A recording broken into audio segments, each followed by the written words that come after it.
अस्सलाम वालेकुम। में इस वक़्त बहरान की कैफ़ियत जारी है, बहरान की सूरत-ए-हाल है, लेकिन आज का मेरा टॉपिक बहुत ही डिटेल्ड है और 2-3 चीज़ें मैं टेक्निकली उनको डिस्कस करना चाहती हूँ। किस तरह लॉबिंग करके किसी भी मुल्क को साइडलाइन कर दिया जाता है या किसी भी मुल्क के खिलाफ अपनी मर्ज़ी के फ़ैसले मोल्ड करके बना लिए जाते हैं, इस पे मैं बात करना चाहती हूँ। कि हमें बता दिया जाता है फ़लाँ करारदाद सलामती काउंसिल में मुस्तरद हो गई, फ़लाँ करारदाद को जो है वो इतने वोट मिले तो वो पास हो गई। अब हुआ क्या कि सलामती काउंसिल जो है अक़वाम मुत्तहिदा की उसका इजलास हुआ, उसमें करारदाद पेश हुई कि जंग बंदी होनी चाहिए। ये करारदाद पेश की रूस ने। टोटल 15 मेंबर्स हैं, जिनमें इन 15 की डिवीज़न कैसे हुई ज़रा मैं इसकी तफ़सील आपके सामने रखना चाहती हूँ। 15 में से 6 मुल्क ऐसे थे जिन्होंने इनकार कर दिया, उन्होंने कहा कि वो वोट ही नहीं देंगे। उन्होंने अपनी राय का इज़हार ही नहीं किया। उसमें अल्बानिया, ब्राज़ील, इक्वाडोर, घाना, माल्टा, स्विट्ज़रलैंड ये शामिल है। अब बाकी बचे 9 ममालिक। इन 9 में से 5 ने जंगबंदी के हक में वोट दिया यानी कि रूस की करारदाद के। ये 5 ममालिक कौन से थे ये मैं आपको बता देती हूँ। ये थे चीन, गैबोन, मोज़ाम्बिक, रूस और यूएई। इन 5 ममालिक का कहना था कि जंगबंदी हो जानी चाहिए, इस जंग का अब खात्मा होना चाहिए।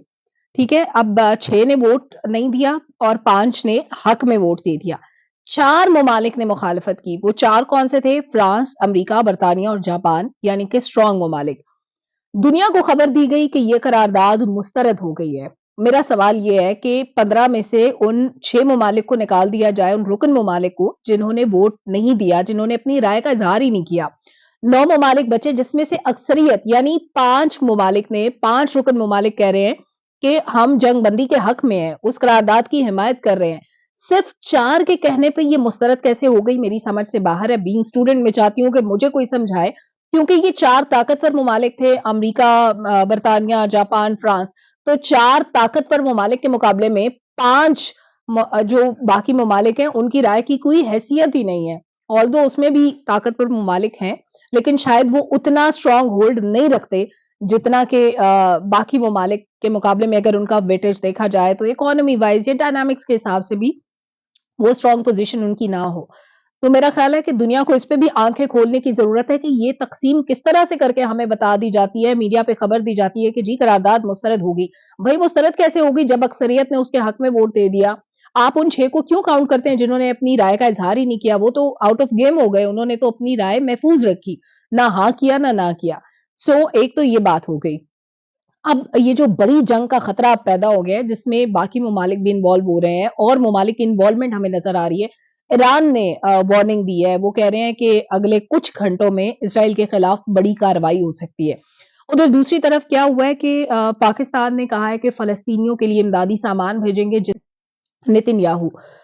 नेतन्याहू ने इस वक़्त इस बात पे स्टैंड लिए, वो कहते हैं कि गज़ा में जो 1 करोड़ मैसूरीन हैं, उन तक कोई इमदाद नहीं पहुँचनी चाहिए, उन तक कोई सामान नहीं पहुँचेगा और बड़ा उन्होंने कोल्ड शोल्डर दिया है इस बात पे कि वहाँ पे हम कोई सामान नहीं जाने देंगे। फिर उसके बाद लेबनान की एक तंज़ीम है, हिज़्बुल्लाह, उसने इज़राइल पर बड़े हमले शुरू कर दिए हैं और वो हमास को फुली सपोर्ट भी कर रहे हैं और इज़राइली टैंक उन्होंने तबाह कर दिए हैं, इंटेलिजेंस तंसीबात को हिज़्बुल्लाह ने तबाह कर दिया है।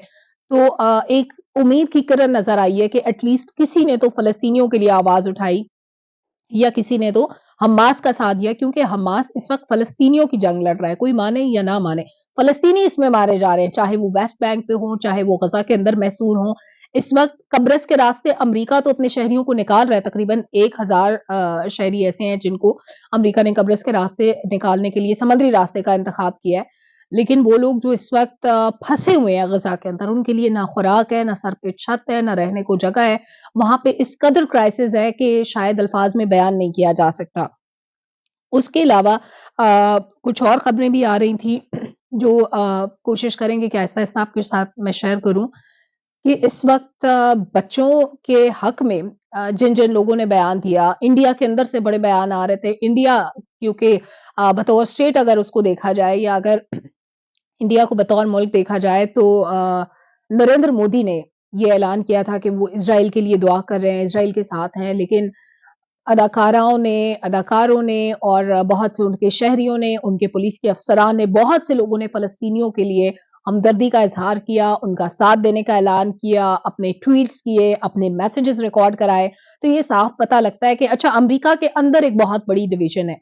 अमेरिका के अंदर से आवाज़ें उठ रही हैं कि वो फ़लस्तीनियों का साथ देते हैं। ज़ाहिर है, उनकी ज़मीन पे ज़बरदस्ती कब्ज़ा किया जा रहा है, उनको अपनी ज़मीन से बेदखल किया जा रहा है। तो एक बड़ी तादाद दुनिया में ऐसे लोगों की है जो इस वक़्त फ़लस्तीन के साथ खड़ी है, मुस्लिम एंड नॉन मुस्लिम। तमाम लोग इस वक़्त फ़लस्तीनियों का साथ दे रहे हैं, लेकिन चंद मुट्ठी भर लेकिन ताकतवर लोग इस वक़्त भी इज़राइल का साथ दे रहे हैं और वो चाहते हैं कि इज़राइल को सपोर्ट करें। इज़राइल की कैपेसिटी इस वक़्त ऑलमोस्ट ख़त्म हो चुकी है, जितने भी अभी हमले हो रहे हैं, चाहे वो हमास की तरफ से हों, उनके लिए बड़ा अनएक्सपेक्टेड था कि इतना प्री प्लान्ड, वेल ऑर्गनाइज़्ड हमला हमास करेगा, ये उनके वहमो-गुमान में भी नहीं था। फिर हिज़्बुल्लाह ने उनका साथ देना शुरू किया, ये उनके वहमो-गुमान में भी नहीं था। ईरान इस तरह खुल के हिमायत में सामने आ जाएगा, ये इज़राइल ने नहीं सोचा था।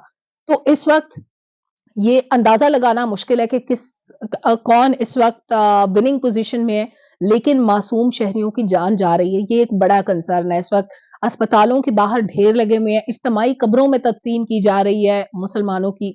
इससे ज़्यादा तकलीफ़देह मनाज़िर आपने कभी नहीं देखे होंगे, अगर आपने गज़ा से आने वाली फुटेजेज़ देखी हों, वहाँ पे बेयार व मददगार ख़वातीन और बच्चों को देखा हो और वहाँ पर जिस तरह आपको बिल्डिंग्स गिरी हुई और उनके अंदर लटकती हुई लाशें नज़र आएँगी, तो आपका दिल दहल जाएगा। तो ये वो मनाज़िर हैं जो बाइस्ड मीडिया भी नहीं दिखाता, बाइस्ड इंटरनेशनल मीडिया की बात कर रही हूँ। उसके अलावा सोशल मीडिया ज़ायनिस्ट लॉबी की तरफ से या यहूदियों की तरफ से आप कह लें कि कंट्रोल्ड है और बताया जा रहा था कि अमरीकी नशरियाती इदारे की तरफ से 2 मुसलमान या 3 मुसलमान एंकर्स को ऑफ एयर कर दिया गया। इतना बाइस्ड हमने पहले माज़ी में कभी नहीं देखा था और ये जो डिवीज़न अब पैदा हुई है, जिसकी बुनियाद रखी गई है, ये भी माज़ी में हमने कभी नहीं देखी थी। लेकिन हमास की तरफ से इतनी प्री प्लान्ड कार्रवाई भी हमने नहीं देखी थी। तो लगता ये है कि इस जंग का खात्मा जब भी होगा तो किसी ऐसी चीज़ पे होगा जो फैसला कुन होगी। यानी ये डिसाइड हो जाएगा कि फ़लस्तीन की पोज़ीशन क्या है और फ़लस्तीन के साथ कौन खड़ा है, ये अब दुनिया को खुल के सामने आना होगा। वो ममालिक जो कभी सोच रहे थे कि वो शायद इज़राइल को एक्सेप्ट कर लेंगे, अब नहीं हो पाएगा क्योंकि इज़राइल ने जो ज़ुल्म किए, अमेरिका ने जिस तरह उसको सपोर्ट किया, तो अब हालात मुश्किल नज़र आते हैं।